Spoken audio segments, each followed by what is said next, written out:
시편 119편 25절서부터 72절까지는 시간이 하겠습니다. 25절부터 32절까지 읽고 해석하겠습니다. 내 혼이 진토에 붙어 있으니 주의 말씀대로 나를 소생시키소서. 내가 내 길들 아뢰었더니 주께서 나를 들으셨나이다. 주의 규례들을 내게 가르치소서. 나로 주의 법규들의 길을 깨닫게 하소서. 그리하시면 내가 주의 경이로운 일들을 말하리이다. 나의 혼이 짓눌림으로 인하여 녹사오니 주의 말씀대로 나를 강건하게 하소서.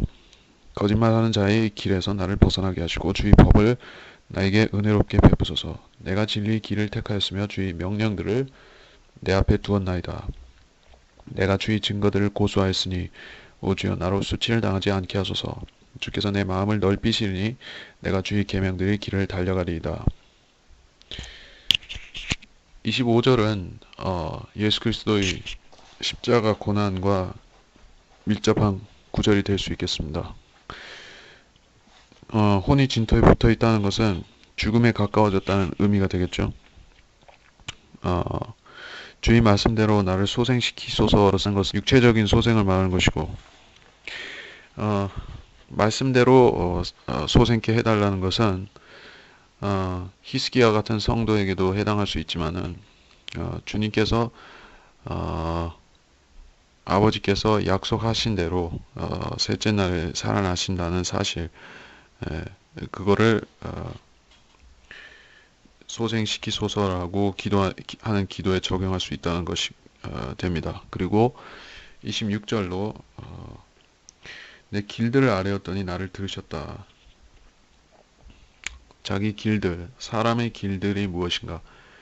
하나님의 길이 있고, 두 개의 길이 있죠. 넓은 길이 있으며 또한 좁은 길이 있습니다. 또한 그것은 넓은 문과 좁은 문으로도 표현하는데, 길이라고 할 때는 사람의 인생을 자체를 길로 표현하는 것이죠. 사람의 길들에는 필연적으로 동반되는 것이 죄들인 것이죠. 죄 없는 길, 의로운 길, 온전히 의로운 길은 예수 그리스도인 것인데, 그래서 내가 길이라고 하신 대로 주님은 온전한 길인데, 사람이 걷는 자신의 길들은 바로 죄의 길인 것이죠. 그래서 그러한 길들을 아뢰었다 하니 주님께서 나를 들으셨다고 되어 있습니다. 아랜다는 것은 자백한다, 자복한다, 자기 죄들을 주님께 고한다는 뜻이 될 수 있고, 그렇다면은 하나님께서 그걸 들으신다. 하나님께서 들으시고 그 다음에 이 사람은 주님께 내가 어떤 길을 어떻게 내 길을 걷지 않고 주님의 길을 걸을 수 있는가, 이렇게 간구하는 상황인 것이죠. 그럼 주님께서 가르쳐 주신다. 먼저 회개가 선행돼야 되고 그 뒤에 주님께서 우리가 어떻게 살아야 될지 가르쳐 주신다. 이렇게 적용할 수가, 영적인 면으로 적용할 수가 있는 것이죠. 회개가 선행돼야 된다. 회개가 선행돼야 되고, 그러면 하나님께서 우리에게 길을 알려주신다 하는 말입니다. 27절에 주의 법규들의 길을 깨닫게 하소서. 주의 경이로운 일들을 말하리이다. 경이로운 일들은 경이로운 것들이라고 18절에 나왔던 것을 연관지어서 볼 수 있겠죠. 주의 법의 경이로운 것들을 보리이다. 여기는 일들을 말하리이다. 여러 가지가 있을 것이지만은 27절에 그에게 보여주신 것을 말하는 것이니까 표적이나 이적이나 기적 같은 것을 말하는 것이죠. 그리고 우리한테 있어 경이로운 일이 무엇일까? 영적으로 적용하고 묵상으로 적용해 본다면은 우리는 눈앞에 있는 경이로운 일들은 바로 성경 자체인 것이죠. 성경이 곧 경이로운 일들의 총합이죠. 꼭 어떤 기적들만을 말하는 것이 아니라 성경 66권 자체가 하나의 경이라고 할 수 있는 것이죠. 이 책에는 하나님께서 인류의 역사를 모두 이 안에 넣어 놓으신 것이죠. 사람은 이 성경에서 벗어날 수 없습니다. 성경 안에서 행하고 성경 안에서 움직이다가 성경 안에서 끝나게 돼 있는 것이죠. 또 성경 안에서 영생을 얻는 것이고 그렇기 때문에 우리한테는 주의 경이로운 일들은 이 성경이다. 그리고 우리가 성경을 공부하는 것은 주의 경이로우심을 깨닫기 위해서 공부를 하는 것이다 하는 말로 적용할 수 있을 것입니다. 28절에 진토에 붙어 있다 25절에 했었고 28절에서는 녹는다라고 했습니다. 혼이 짓눌림으로 인해 녹사오니라고 했습니다. 그야말로 애간장이 녹는다라는 그러한 우리말의 표현이 있듯이 예, 마음의 간절함이 주의 말씀을 소망하는 그리고 깨닫기를 소망하는 그런 마음이 간절함을 표현하는 것일 수도 있고 어떤 생명의 경각에 달린 상황에서 육체적인 회복을 구하는 기도가 될 수도 있는 것이죠. 여기서는 육체적인 회복을 바라는 의미가 있는데 더 큰데 말씀은 실제로 사람의 육신을 낫게 할 수 있는 것이죠. 그러한 모범적인 사례로서 주님께서 초림 때 행하신 수많은 병고침과 죽은 자를 살리시는 등의 그러한 이적이 있는 것이죠.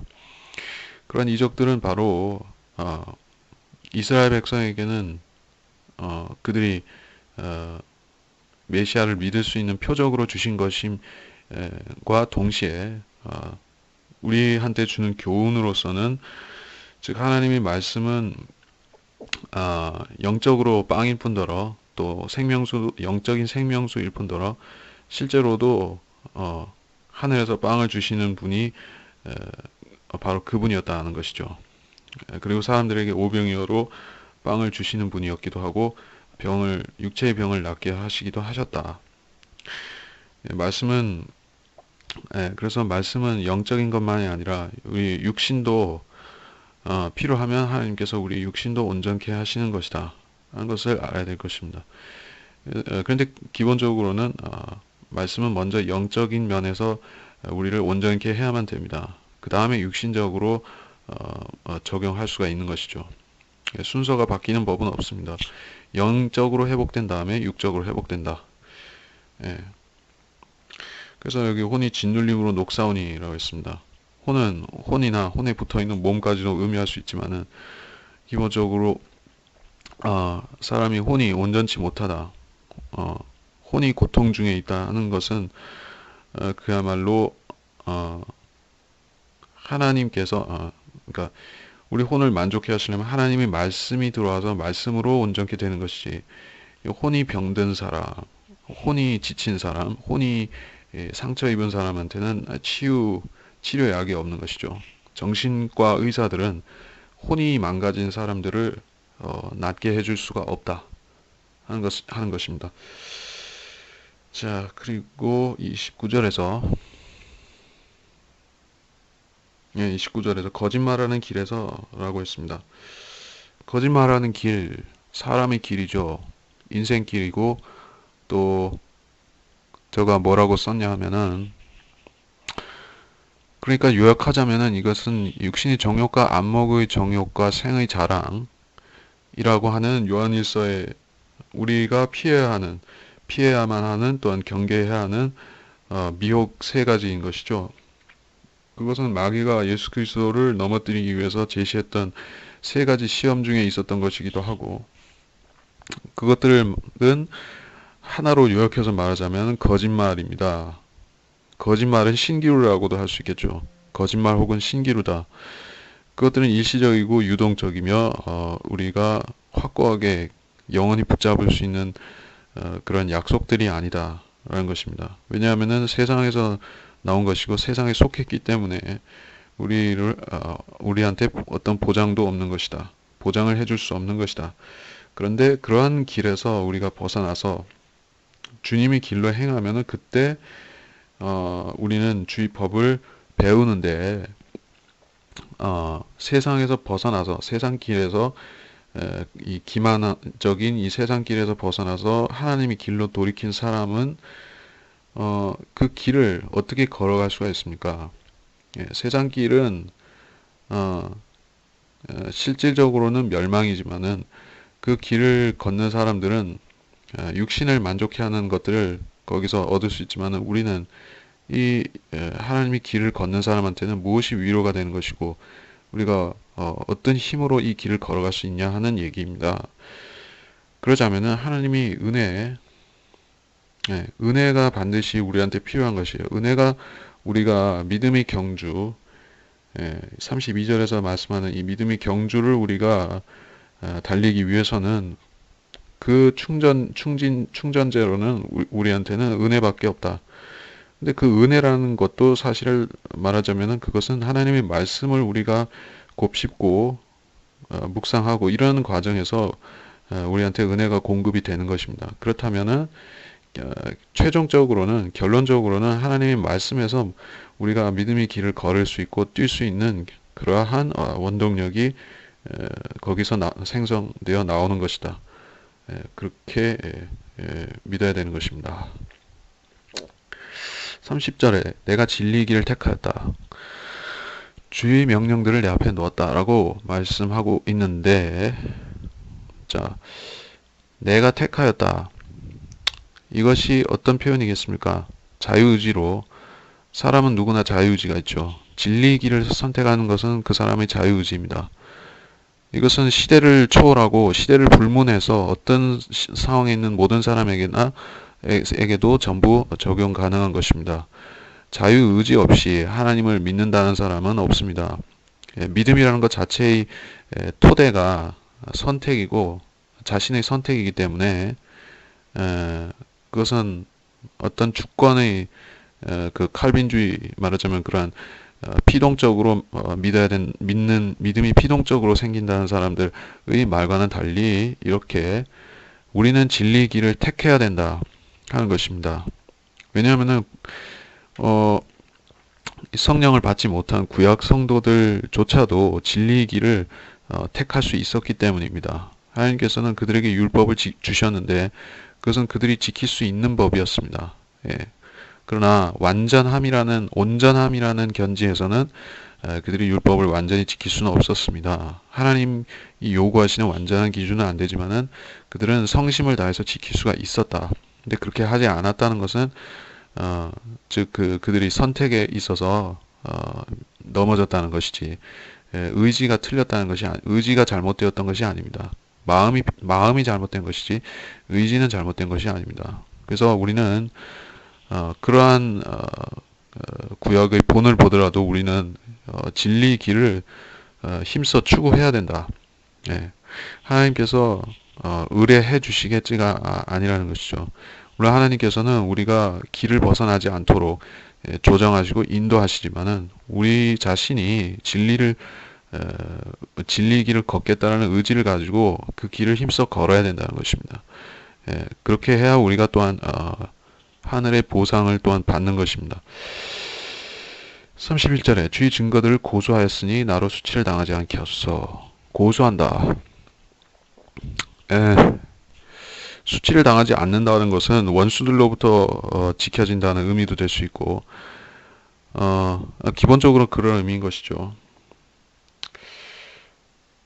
이 뒤에 문맥을 보더라도 원수들이 이 성도들의 을 감시하는 원수들이 있는 것이죠. 그 성도의 길을 감시하는 원수들이 있다. 그리고 실족하기를 원하는 사람들이 있는 것이죠. 그래서 주의 증거들을 고수한다는 것은 뭔가 이 지키지 못하도록 막는 그런 세상이라든지 육신 혹은 마귀가 성도들이 옆에서 방해한다는 것입니다. 방해하기 때문에 우리는 이 진리의 길을 걷는다는 것은 교회를 단순히 출석한다. 그러한 의미와는 상관이 없습니다. 교회를 다니는 것 이상으로 우리는 항상 선택해야 되는 것, 더 중요한 선택들을 많이 해야 되는 것이죠. 우리가 진리의 길을 걷는다는 것은 하루 이틀 걷고 끝나는 문제가 아닌 것이죠. 그래서 우리는 그 길을 고수해야만 됩니다. 고수한다는 것은 힘써 붙잡고 어긋나지 않도록 그 길을 고집을 가지고 이런 고집스럽게 걸어간다라는 뜻입니다. 즉 고수한다라는 말은 하나님의 말씀에 적용할 때 가장 적합한 것이죠. 성도가 무언가를 고수해야 된다는 것은 전통 같은 걸 말하는 게 아닙니다. 우리 그리스도인에 대해서 언급하는 것입니다. 그리스도인이 가장 고수해야 되는 것이 무엇입니까? 어떤 기독교 전통이나 교회 전통이나 혹은 뭐 자기 그 어떤 뭐 철학, 심지어 철학이나 과학 같은 것입니까? 그런 것은 해당 사항이 없고 우리는 한 가지를 고수해야 된다. 주의 증거들이 있는 성경이죠. 성경을 고수하는 것이 우리를 지키는 것이고 자기 길을 지키는 것입니다. 예, 그렇게 성경이 말씀하니까는 우리는 바이블 빌리버라는 것은 성경대로 믿는 사람이고 성경대로 믿고 고수하는 사람인 것입니다. 힘써 고수하는 것이죠. 그렇게 하는 것이 정답이다. 라는 얘기였습니다. 32절에 이제 달려간다라는 언급이 나오는데 자동적으로 그렇다면은 사도 바울이 했던 믿음의 길을 달려가는 것에 대한 언급이 고린도전서 9장 26절에 그 언급이 연상이 장이 되는 것이죠. 상황에 따라서 그러합니다. 성도는 하루가 천년같이 천년이 하루같이 그렇게 빨리 오시지 않지만은 그러나 필연코 오시는 주님을 기다리는 그러한 자세로 살아야 되는 것이 있고 또 오늘 아니면은 더 이상 말씀을 전할 기회가 없을 것과 같이 그렇게 조급한 마음으로 또 하나님 말씀을 전해야 되는 경우가 있는 것이에요. 우리는 조급함과 느긋함을 동시에 가져야만 되는 것입니다. 조급함과 느긋함을 동시에 가져야 된다. 그건 모순이나 그런 게 아니라 상황에 따라서 맞춰서 그렇다는 것이죠. 라오디케아 교회가 책망받았던 이유가 계시록 3장에 그 책망받았던 이유가 무엇이었냐면은 차지도 덥지도 않고 미지근했기 때문이다 라고 말씀하고 있는데 이것은 즉 그 성도는 두 가지 중에 하나를 확실하게 하면은 그 상황에 맞춰서 취해야 되는 태도가 있는데 그때마다 태도를 분명히 하면은 하나님께서 오케이 사인을 주신다는 것이죠. 근데 미지근하다라는 것은 선택을 하지 않겠다는 것이에요. 어떤 것도 선택하지 않고 어떤 하나의 중립 상태로 있겠다는 그런 우유부단함인 것이죠. 말하자면 그렇기 때문에 우리는 달려간다. 믿음의 길을 달려간다. 이렇게 표현할 때 이거를 말씀에 적용하면 정말 더할 수 없는 정답인 것이죠. 우리는 말씀 안으로 뛰어들어야 되고 달려가야 되고 말씀을 향해서 그리고 말씀 안에서 달려가야만 됩니다. 우리는 그 평생을 거쳐서 성경 말씀의 66권의 그 모든 것들을 다 알 수가 없습니다. 왜냐하면 공부해도 그것은 무한이라는 셈에서 바가지로 물을 퍼내는 것과 같은 것이지만은 그것은 그렇게 해야 되는 것입니다. 달려가라고 명령했기 때문에 우리는 그렇게 하는 것이죠. 그리고 그렇게 할 때 하나님께서 우리한테 더 풍성한 말씀 안에서 더 풍성한 계시를 깨닫게 하시고 열어주셔서 우리가 성경 공부를 지속할 수 있게 하는 것이죠. 말씀 안으로 달려가야 된다. 그 말씀을 드리고 싶었고 33절로 가서 33절부터 다시 오 주여 주의 규례들의 길을 내게 가르치소서 그리하시면 내가 끝까지 지키겠나이다. 나에게 명철을 주소서 그리하면 내가 주의 법을 지키리니 정녕 내가 전심으로 그것을 준수하리다. 나로 하여금 주의 계명들의 길로 가게 하소서 내가 그것을 즐거워하나이다. 내 마음을 주의 증거들을 기울이게 하시고 욕심에 기울지 않게 하소서. 험한 것을 보는 데서 내 눈을 돌이키시고 주의 길에서 나를 소생시키소서. 주를 두려워하는데 열중하는 주의 종에게 주의 말씀을 굳게 세우소서. 내가 두려워하는 나의 비방을 돌이키소서. 이는 주의 명령들은 선하심이니이다. 보소서 내가 주의 법규들을 사모하였으니 주의 의 안에서 나를 소생시키소서. 주의 규례들의 길을 가르치소서. 내가 끝까지 지키리다. 우리는 그러니까 영적으로 말하자면은 우리는 끝까지 신실하면은 보상을 받습니다. 그거는 당연히 그렇게 말할 수 있는데 여기서 끝까지 지키리다 라고 하는 것을 이 시편의 교리적인 상황에 맞춰서 본다면은 이것은 필시 대환란의 끝까지와 연결을 시킬 수 있다는 말씀이죠. 그것은 예언적으로 그렇고 교리적으로 그렇다는 것입니다. 그래서 누군가가 어떤 성도가 대환란에 처한 사람이 이 구절을 읽고 끝까지 믿음을 지키기로 결심하면은 그는 영생을 얻는 것이죠. 그리고 신약 성도로서 우리가 이 구절을 보고 하나님의 말씀을 내 일생 끝 평생 끝까지 버리지 않고 믿겠다, 지키겠다. 여기서 지킨다는 것은 마음에 간직한다는 의미를 적용할 수 있겠죠. 그렇게 하고 살면 사람은 그 그리스도인은 면류관을 받게 되는 것입니다. 자, 그런 의미로 하고 34절에 명철을 주소서. 예. 많은 성경에 명철을 하나님께로부터 받았던 사람들, 요셉이라든지 솔로몬이라든지 뭐 그러한 다니엘 같은 사람들이 있습니다. 그들의 명철은 자신의 명철이 아니었죠. 하나님께서 주시기도 하고 명철을 거둬 가실 수도 있는 것이었습니다.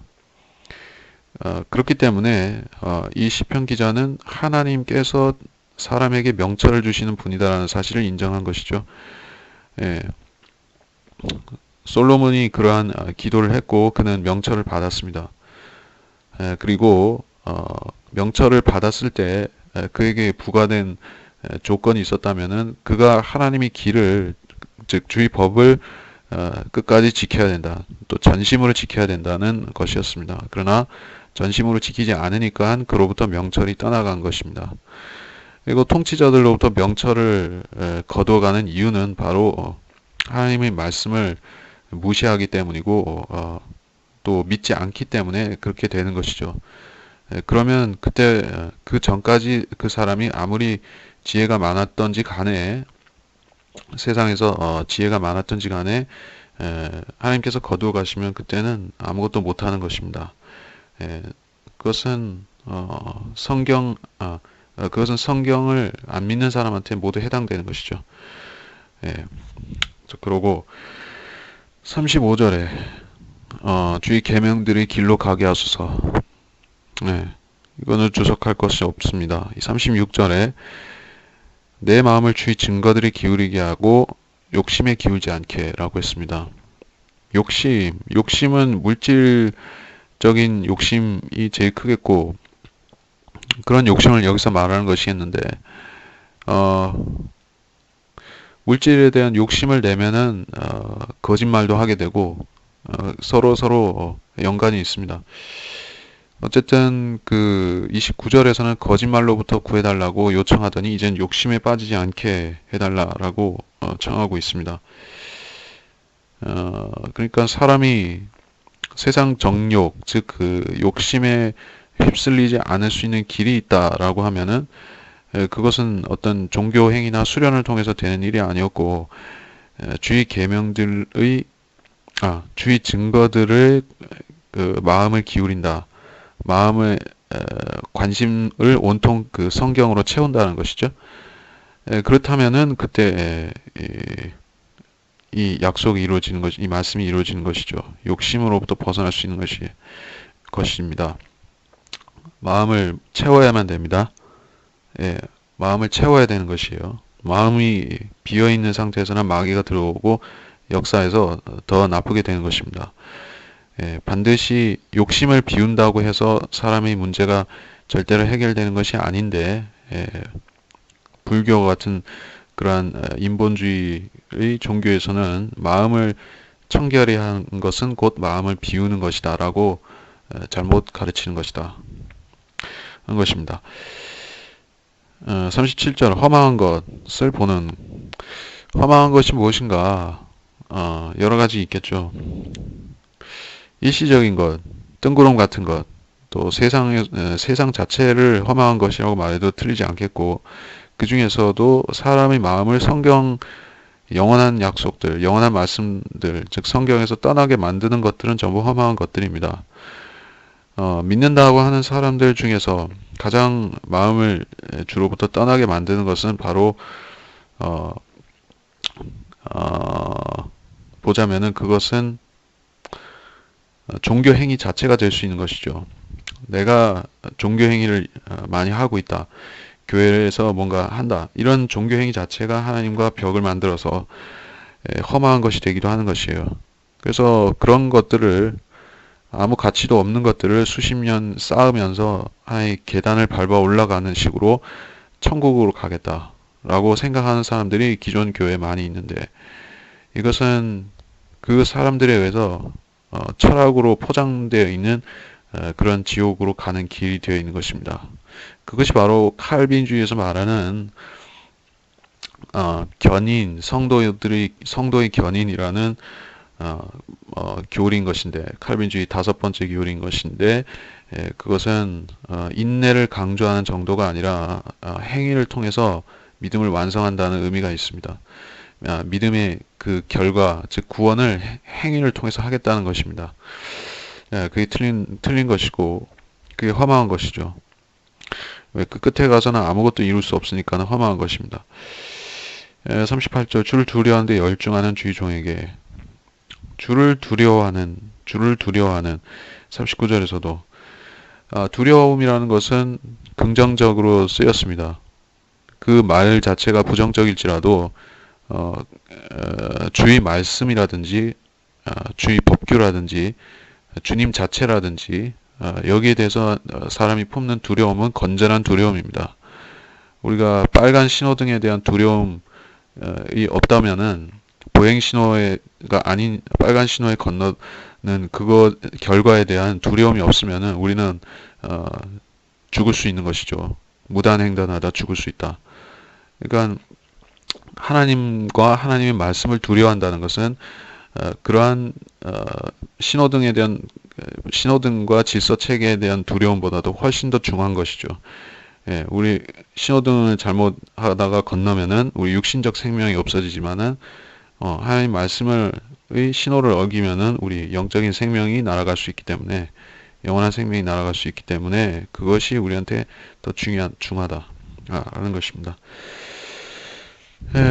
그리고 40절에 소생시키소서가 나왔습니다. 다시 앞절에 나왔듯이 육신적인 생명을 1차적으로 말한 것이 될 수 있다.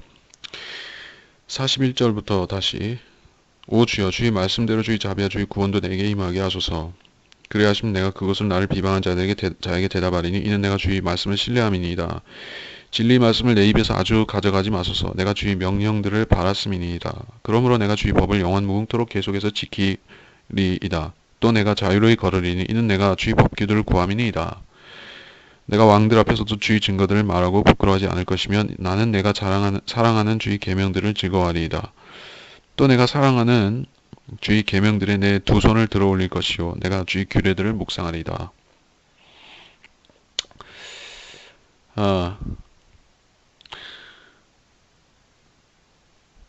여기서는 그 예언적으로 적용할 게 일부 있지만은 교리적으로는 계속해서 육체의 구원을 말하면서 주의 자비와 주의 구원 41절에서 이것은 영적인 우리의 혼의 구원을 말한다는 것 이전에 육신적인 부분을 말하는 것이에요.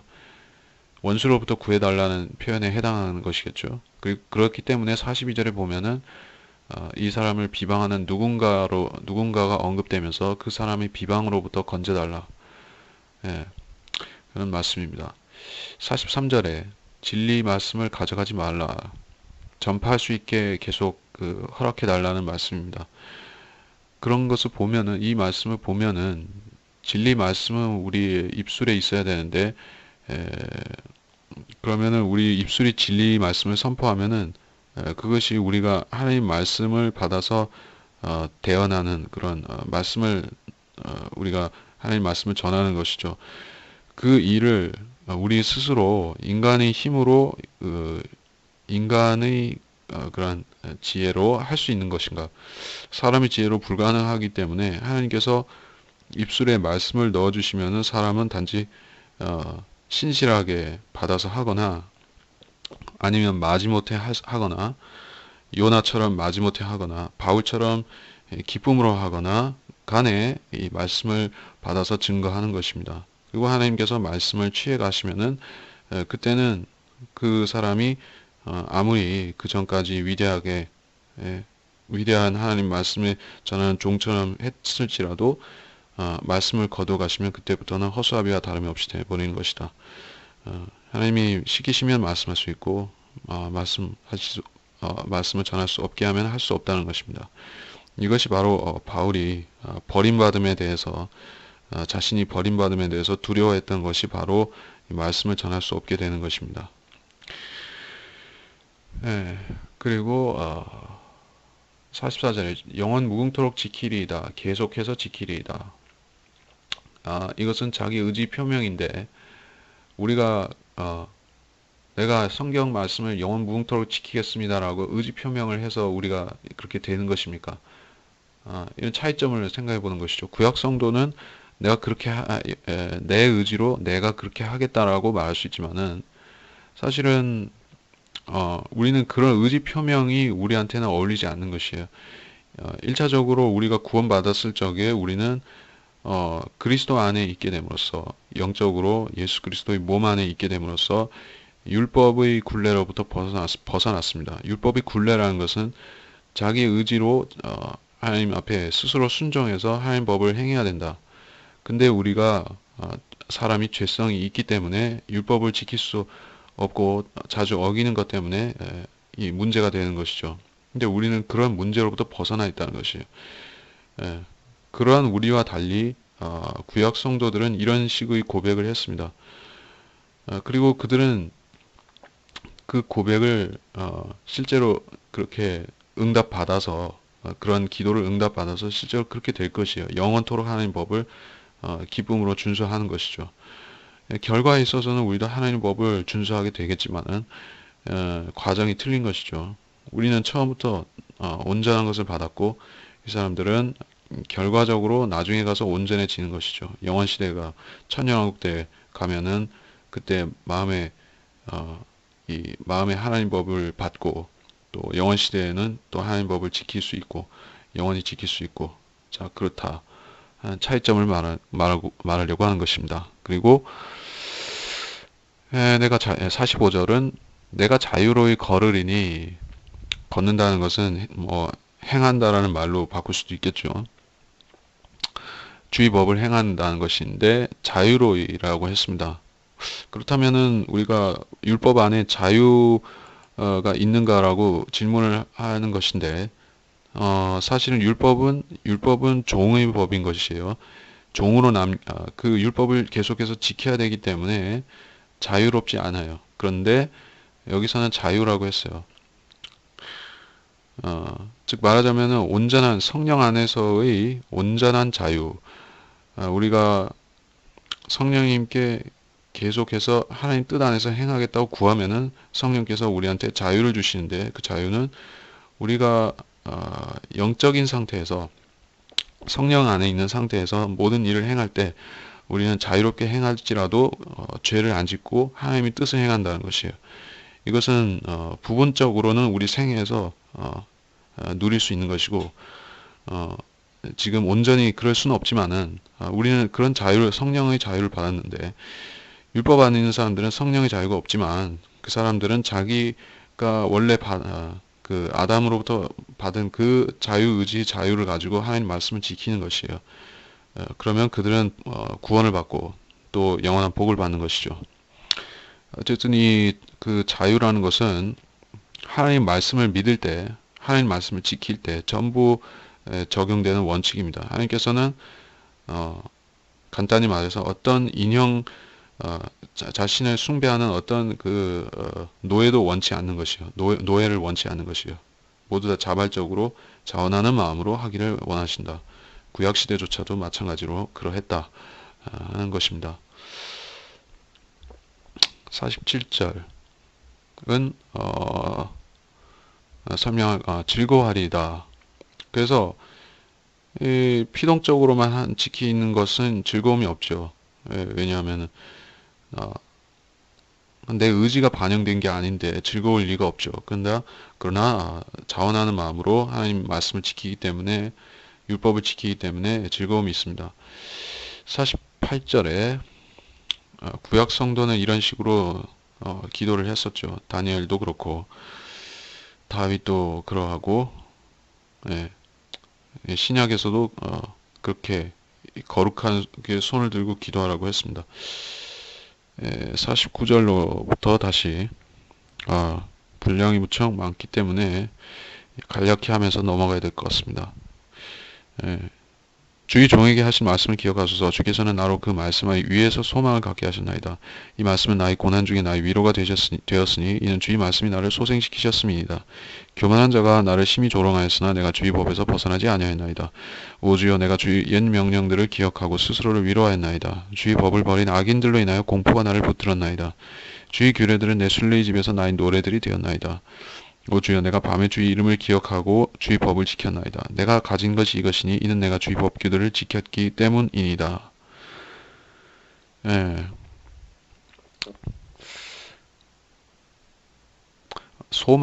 소망이라는 단어가 나왔습니다.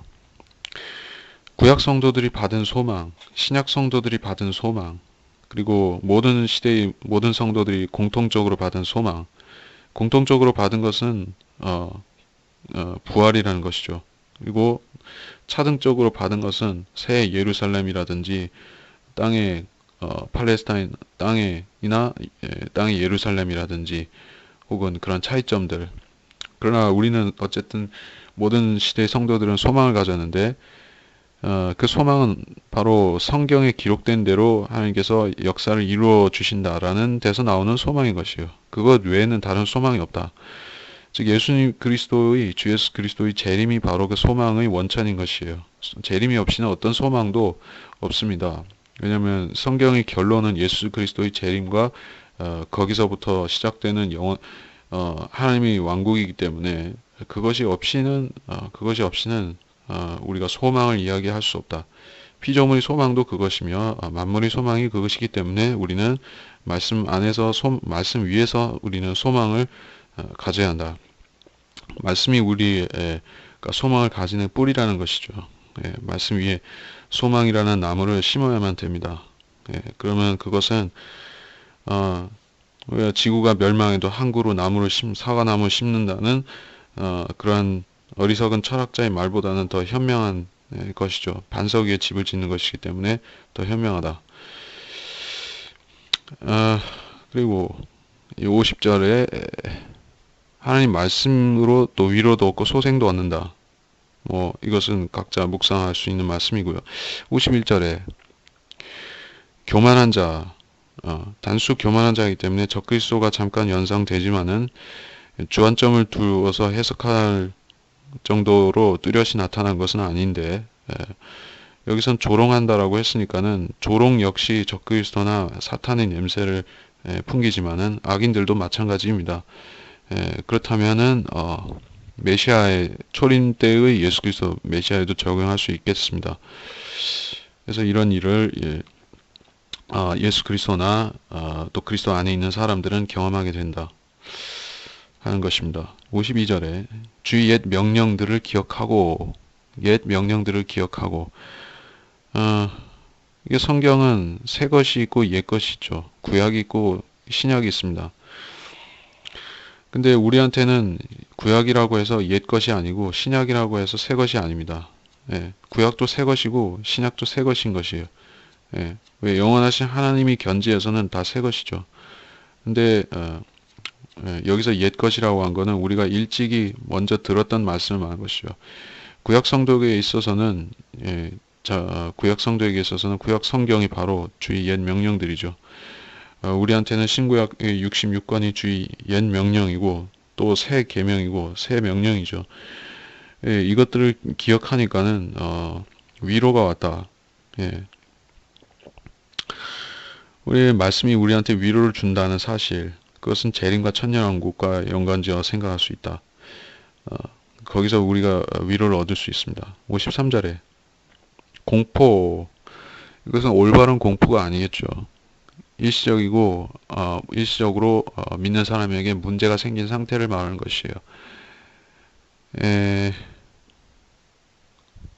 예수 그리스도는 예수 그리스도께서 공포에 사로잡히셨는가?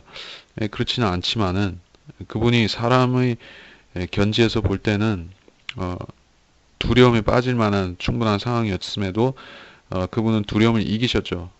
이기셨어요. 두려움을 당하는 처지에 있었어요. 두려움을 겪는 처지에서 이기신 거죠. 그래서 예수 그리스도에 적용할 수 있다. 그리고 54절 주의 규례들은 내 순례의 집에서 라는 말씀.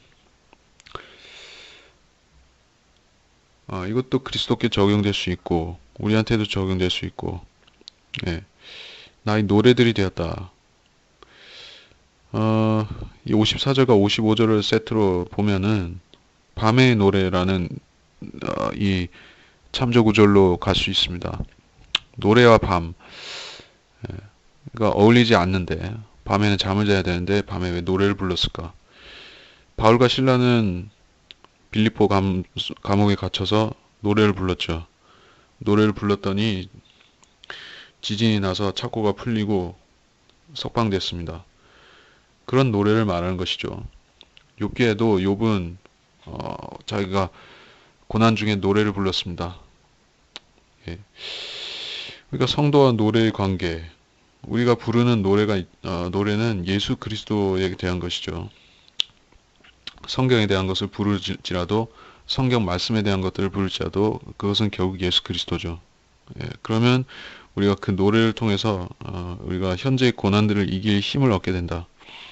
이것이 밤이라 할 때는 시대적으로도 그렇고 우리가 교회 시대라는 밤을 통과하는 과정에서 우리가 힘을 얻는 것은 결국 말씀인데, 말씀은 성도에게 있어서 노래나 시나 기도나 모든 방면에서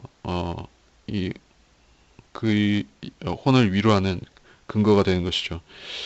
예, 노래는 중요하다라는 말씀을 드리고, 우리가 찬송을 즐겨야 되는 이유가 무엇일까? 성경에서 그렇게 하라고 했으니까. 우리가 밤을 견디는 주님이 의 태양이 오시기 전에 밤을 견디는 삶을 사는 우리가, 또 칠흑 같은 그러한 이집트의 흑암 같은 이러한 밤을 사는 우리가 이 어둠을 통과하기 위해서는 노래를 불러야죠. 그러면 우리가 용기가 생긴다는 것입니다. 내가 가진 것이 이것이니 56절 내가 주의 법규들을 지켰기 때문이다. 주님께서는 율법을 온전히 이루셨죠. 행위로 온전히 이루신 것이죠. 그래서 주님께 적용될 수 있다는 것이고, 57절부터 다시 오 주여, 주는 나의 본깃이시니 내가 주의 말씀들을 지키리라고 말하였나이다. 내가 전심으로 주의 은총을 간구하였으니 주의 말씀대로 내게 자비를 베푸소서. 내가 나의 길들을 생각하고 내 발길을 주의 증거들로 돌렸나이다. 내가 주의 계명들을 지키는데 신속하고 지체하지 아니하였나이다. 악인의 무리가 나를 약탈했어도 내가 주의 법을 잊지 아니하였나이다. 주의 의로운 명령들로 인하여 내가 한밤중에 일어나 주께 감사를 드리이다.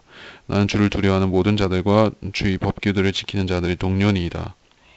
오 주여, 땅이 주의 자비로 충만하오니 주의 규례들을 내게 가르치소서. 자, 주는 나의 본깃이시니 이 고백은 아브라함, 이삭, 야곱이 했던 그러한 고백인 것이죠.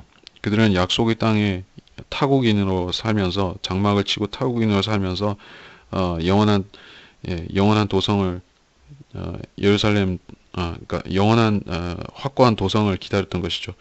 마찬가지로 성도는 이렇게 고백한다. 주는 나의 본기이시니 우리가 보상을 받는다면, 믿음의 보상을 받는다면 그것은 그리스도의 몸 안에서 받는 것이죠. 주가 우리 본기시시다라고 우리는 영적으로 고백할 수 있는 것입니다. 58절 은총과 자비, 주의 말씀과 연관해서 은총과 자비가 나왔습니다. 그러니까 말씀에서는 여러 가지가 나오죠. 그 빵도 있고 고기도 있고 단단한 음식도 있고 우유도 있고 그러합니다. 여러 가지 종류가 있는데 그 중에 우유나 젖이나 또 이런 유아식 같은 젖에 해당하는 말씀이 바로 우리한테 은혜인 것이죠. 성경에는 은혜를 주는, 전적으로 은혜를 주는 많은 말씀들이 있는 것이죠. 달콤하다. 사실 성경은 달콤하다라기보다는 우리한테 우리 체질을, 연약한 체질을 성장시키기 위해서 은혜를 먼저 주시는데, 그런 말씀을 익숙해지면은 그 뒤에 단단한 음식을 먹어서 성장해가는 과정으로 가는 것인데, 자, 그래서 그래, 우리가 성도가 먼저 주의 은총을 구하고 자비를 구할 때 성경 공부를 통해서 은혜의 말씀들을 우리가 받아들이면은 그것이 우리한테 뼈가 되고 살이 돼서 성장하게 된다는, 그렇게 받아들일 수 있겠죠. 말씀이 그렇다는 것입니다. 59절 내가 나의 길들을 생각하고, 자신이 과거의 길들, 잘못된 길들, 다윗 같으면은 범죄했던, 그러한 실수했던, 하나님 앞에 가증한 죄를 지었던, 그리고 누구든지 자기 거듭나기 전에, 신약 성도가 거듭나기 전에 행했던 일들, 거듭난 후에 불순종하며 행했던 일들, 그런 자신의 길들을 돌이켜 볼 때, 생각할 때 올바른 판단을 내리자면은 그 길에서 돌이키는 것이죠. 자기가 과거의 길들을 보고 그걸 거울에 비춰보듯이, 자기 얼굴을 비춰보듯이 보면서 고치지 않으면은, 잘못되었다는 걸 알면서 고치지 않으면은 어리석은 사람인 것이죠. 그러나 우리가 회고해 본다, 우리 옛 길을 회고해 보고 반추해 본다 하는 이유는 우리가 잘못된 것을 고치고 바로잡으려고 그렇게 하는 것이죠. 사람이 개인적으로나 어떤 민족으로서 말하거나 간에 자기 옛 길을 돌이켜보고 그 하나님 말씀에 비추어서 바로잡는 그러한 나라나 정치 지도자나 개인이나 민족이 있다고 하면 굉장히 하나님께서 그것을 높게 쳐주시겠죠. 근데 실질적으로 보면은 그렇게 하는 사람이나 국가나 이런 게 없습니다. 가령 뭐 드문 사례로 독일 같은 나라는 자기들이 전범으로서 지었던 많은 죄들을, 유태인에게 지었던 헤아릴 수 없는 수많은 죄악을 반성하는 그런 표시를 하죠. 그거는 하나님께서 그거는 하나님 말씀에 깨닫고 그렇게 하는 건 아니라 할지라도, 그것은 그래도 일본 사람들이 하는 그런 철면피적인 태도보다는 나은 것이죠. 그러나 사람들은 누구나 지금 이 세상이나 세상 자체나 사람들의 마음이나 죄와 육신의 죄로 인해서 어지럽혀져 있기 때문에 과거로부터 도무지 교훈을 받지 못한다는 것입니다. 그래서 가장 중요한 것이 사람이 자기 과거를 반성할 때 바로잡는 것인데, 하나님 말씀으로 바로잡는 것인데, 그걸 하지 않는다. 똑같은 일을 조금 전에 후회한 일을 또 한다. 그것이 바로 문제입니다. 하나님께서 이 세상을 끝내셔야 되는 이유가 바로 이 것이죠. 근데 이 사람은 내 발길을 주의 증거들로 돌렸나이다. 훌륭한 간증입니다. 60절에 내가 주의 계명들을 지킨데 신속하고 지체하지 아니한다. 우리가 하나님 말씀을 신속하게 지켜야만 되는 때가 있습니다. 왜냐하면은 선택이라는 것은 우리가 원하는 때, 원하는 상황에서 항상 오는 것이 아니라 갑작스럽게 오기 때문입니다. 시험도 갑작스레 오고, 우리가 하나님께서 좋은 선물을 주신다 할지라도 그것은 갑작스레 옵니다.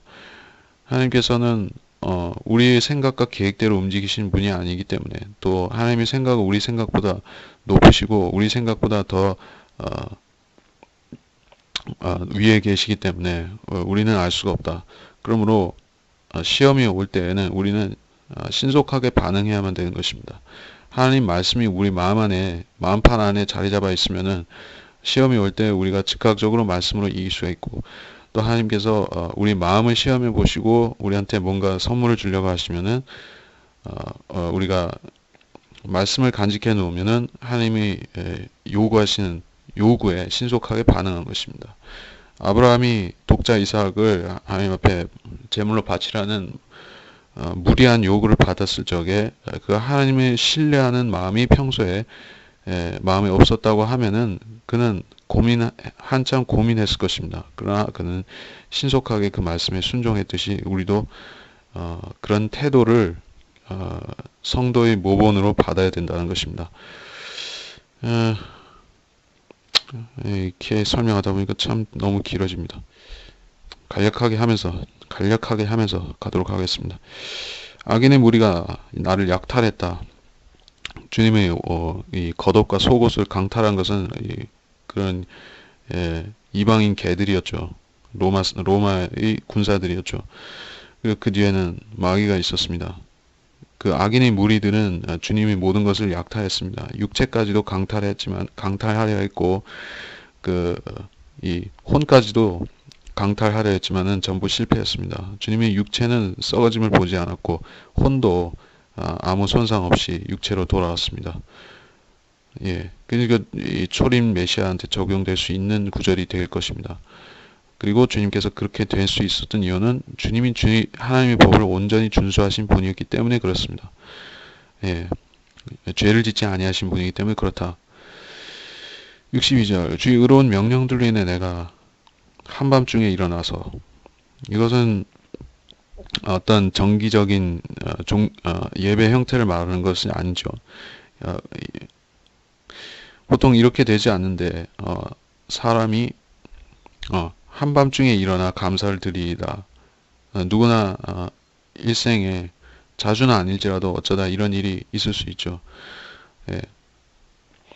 하나님께서는 모름지기 자발적인 경배, 자발적인 기도, 자발적인 헌신을 사람에게 요구하시는데 그리스도인에게도 마찬가지요. 요구하시는데 그래서 정말로 하나님께 내가 뭔가 감사드릴 기도 제목과 이런 것들이 넘쳐나면은 누가 시키지 않아도 일어나서 한밤중에 새벽 3시에 일어나서 2시에 일어나서 기도할 수 있는 것이죠. 찬양도 할 수 있는 것이죠. 그게 이상한 게 아닌데 그렇게 할 수 있지만은 어떤 종교 행위로서 정해놓고 새벽 기도를 해야만 신실한 것이다라고 정해놓고 하면은 그건 틀린 것이죠. 그 종교 행위로서의 새벽 기도나 뭐 차례 뭐 금요 차례 어쩌고 예배나 이런 것과 성경에서 요구하는 요구 사항이 아니라는 것이죠. 예. 모름지기 자발적으로는 할 수 있습니다. 그러나 종교 행위로 하는 것은 별 의미가 없습니다. 63절 나는 주를 두려워하는 모든 자들과 지키는 자들이 동료니이다. 예. 동료, 친구, 동료. 그러니까 우리는 어떤 성도들의 부류한테는 동료가 되죠. 믿는 사람들, 같은 믿음의 행보를 가진 그리스도인들한테는 우리가 형제요 자매가 되죠. 그러면서 그러니까 세상에서는 그런 다른 경우에 있어서는 교회에서 말하는 형제 자매와 같은 그런 관계를 가질 수 있는 유대 관계를 가질 수 있는 부분이 없죠. 예, 세상에서도 그러하고 하나님께서는 각 시대의 모든 믿은 사람들을 서로 연결된 한 가족으로 대우하십니다. 하나님이 가족이다. 그러면서 그들은 서로를 동료로 그래서 동료로 받아들이는데 그래서 침례 요한은 예수님의 그 앞서온 침례 요한은 자신을 신랑 친구라고 언급하기도 했었죠. 친구와 다른 말이 친구와 유사한 말이 동료가 아니겠는가 하는 것이고 64절에 이것은 천년왕국과 바로 연결된 구절입니다. 주의 자비 땅이 주의 자비로 충만하오니. 영적으로 자비가 없으면은 하나님께서 자비를 안 주시면 비도 안 내리고 어, 곡식을 거둘 수도 없는 것이죠.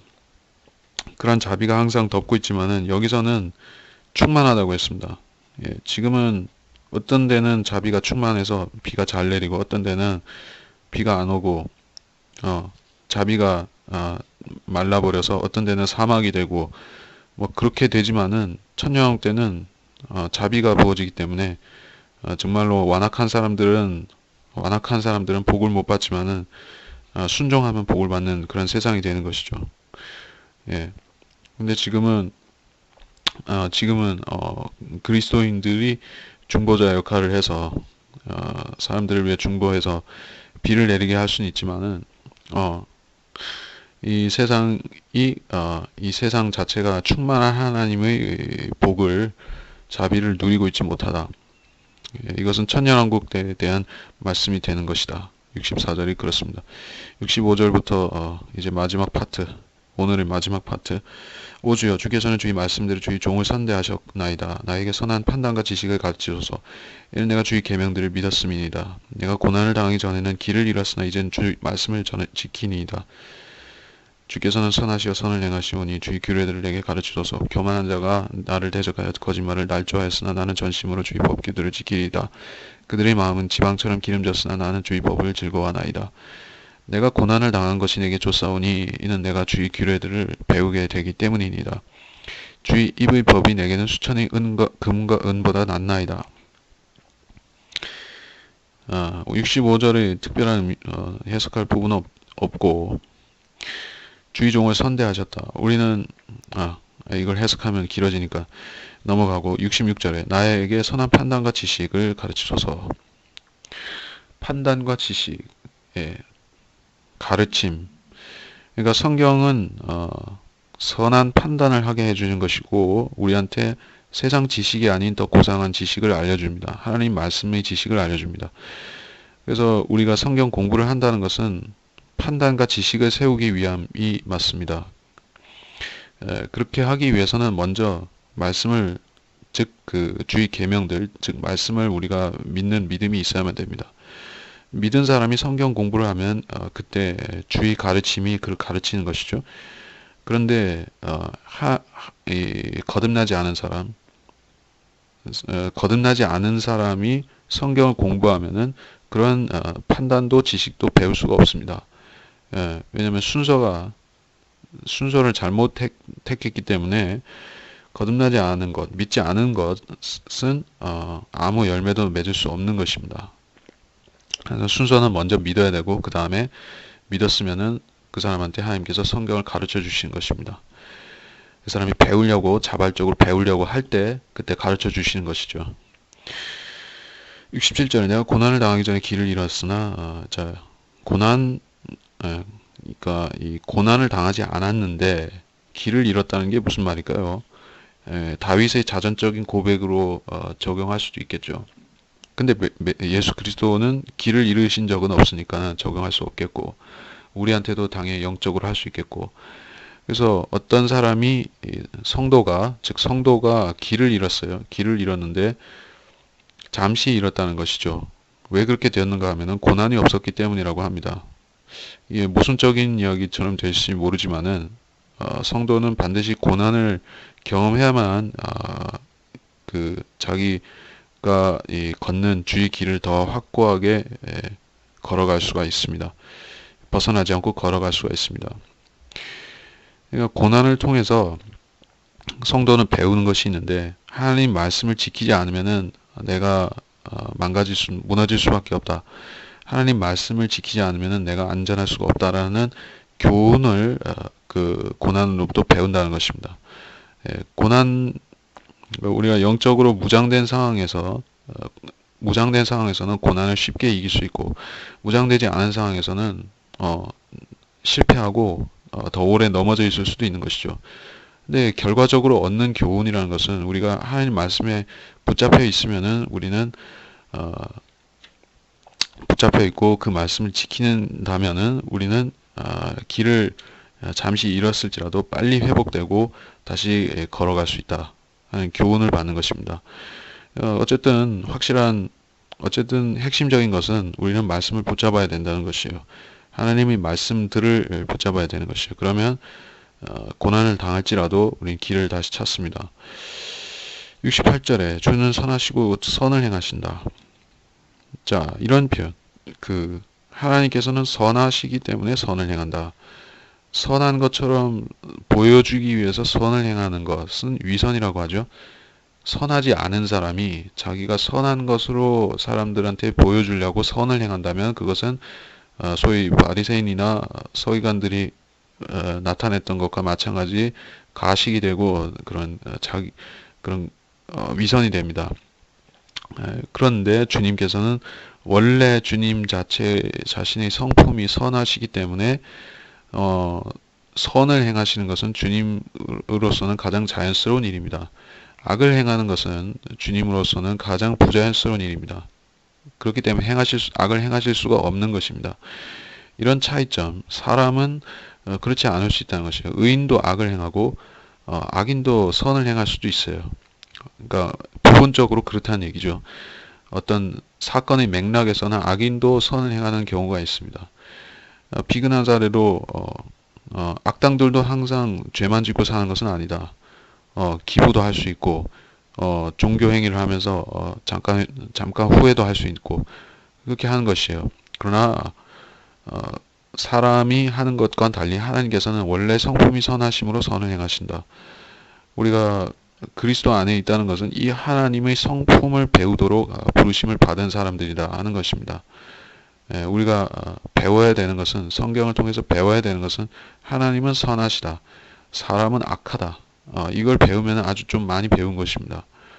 단순한 교훈 같지만은 이 교훈을 못 배우고 성경을 보는 사람들은 결국에는 바리새인의 길을 걷게 되는 것입니다. 성경을 모르는 바리새인들이 길을 걷게 되는 것입니다. 확실하게 배워야 되는 교훈은 사람은 악하고 이 악하다는 말은 전체적인 경향에서 잠깐 선한 일을 하고 간에 전체적으로 악으로 향한다는 것입니다. 그리고 하나님께서는 항상 선하시다.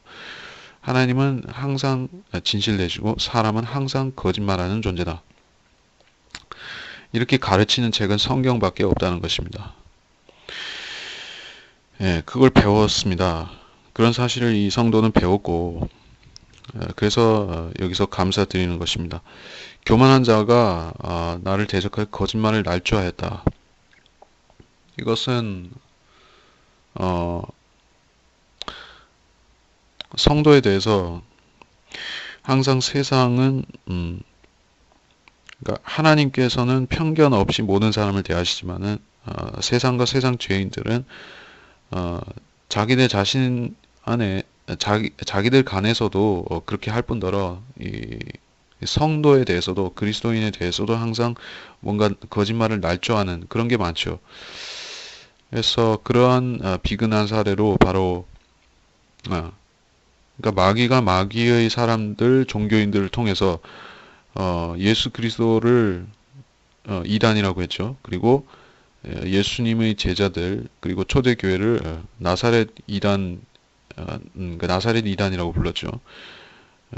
그리고 또 암흑 시대에도 많은 이름들을 붙였죠.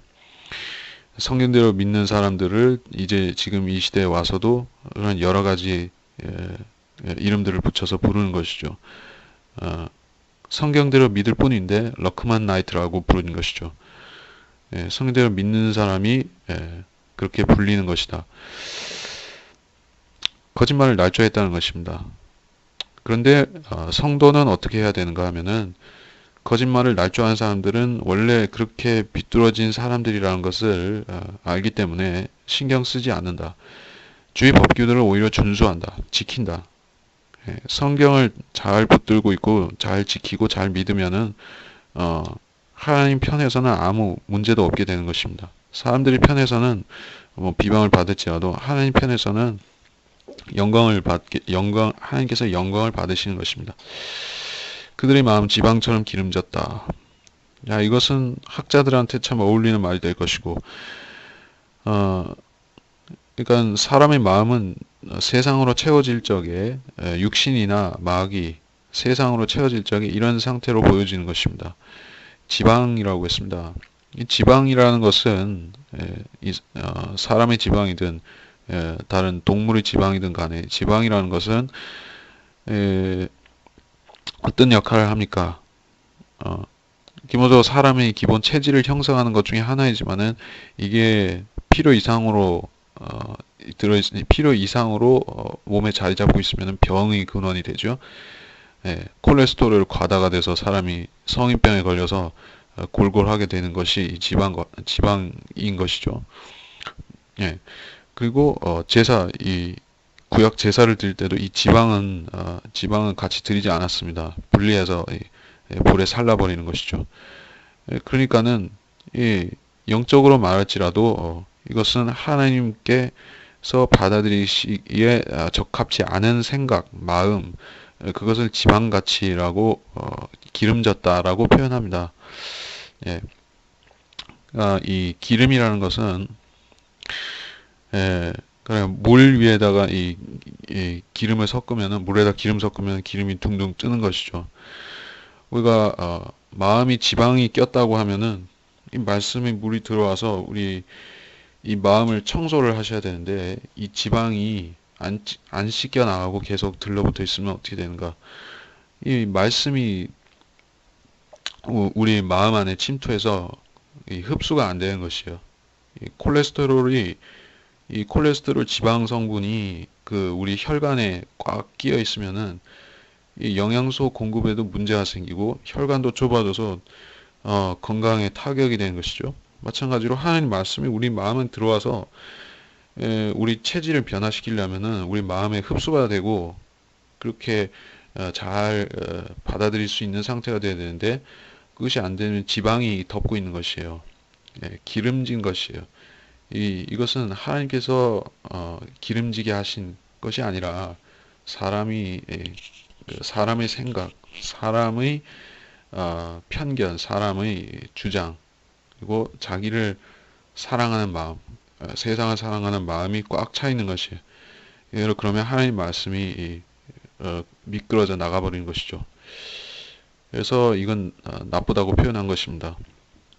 근데 내가 고난을 당한 것이 좋사오니 내가 주의 규례들을 배우게 되기 때문이다. 반복해서 앞에 했던 말씀 67절 말씀을 다시 한번 반복하고 있습니다.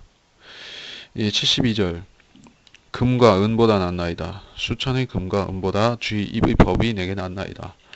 이것은 성경을 그렇다고 하면은 사람들은 제정신이 아니라고 하겠죠. 예. 그 세계 10대 부자의 재산을 합한 것보다도 이 킹제임스 성경 한 구절이 더 값어치가 있습니다.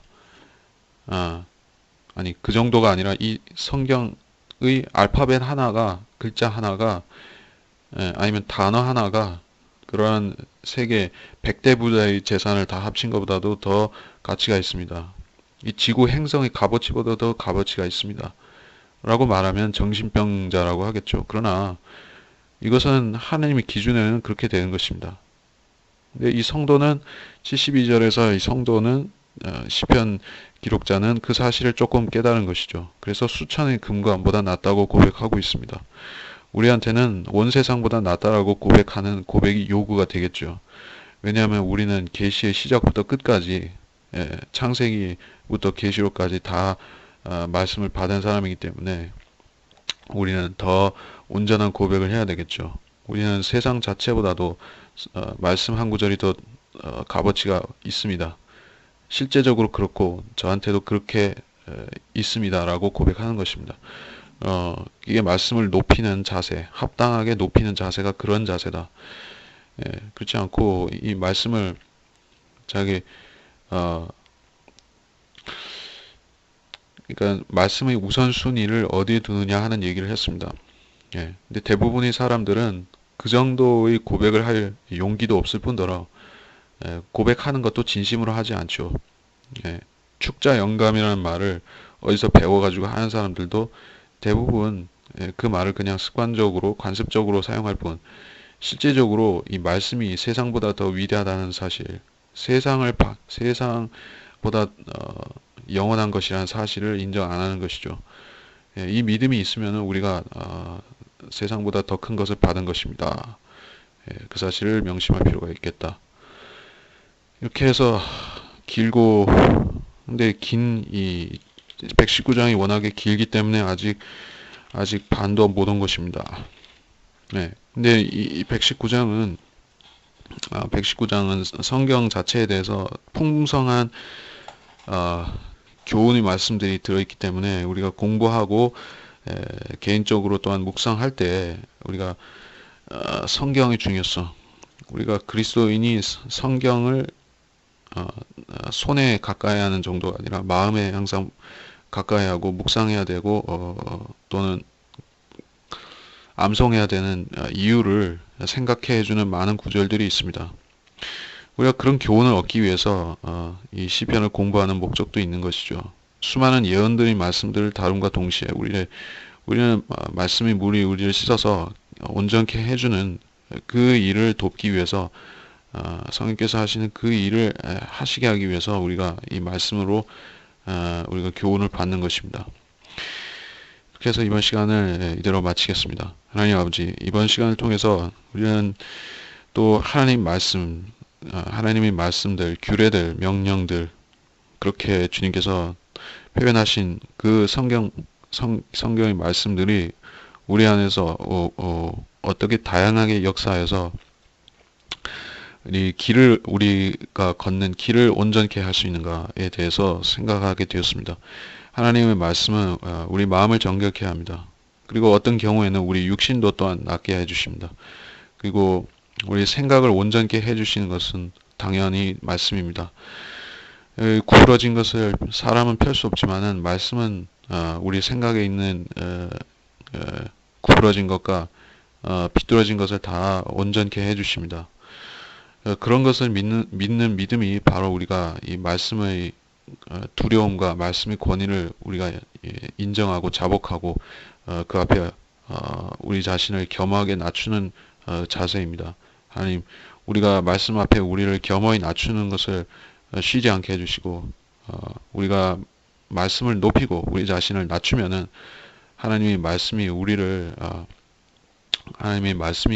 새롭게 해주신다는 사실, 말씀이 우리를 하나님께 더 가까이 밀착시켜 준다는 사실을 기억하고자 합니다. 하나님 말씀이 우리를 변화시키는 유일한 수단입니다. 우리 혼을 변화시키는 수단입니다. 우리 생각을 바로잡는 수단입니다.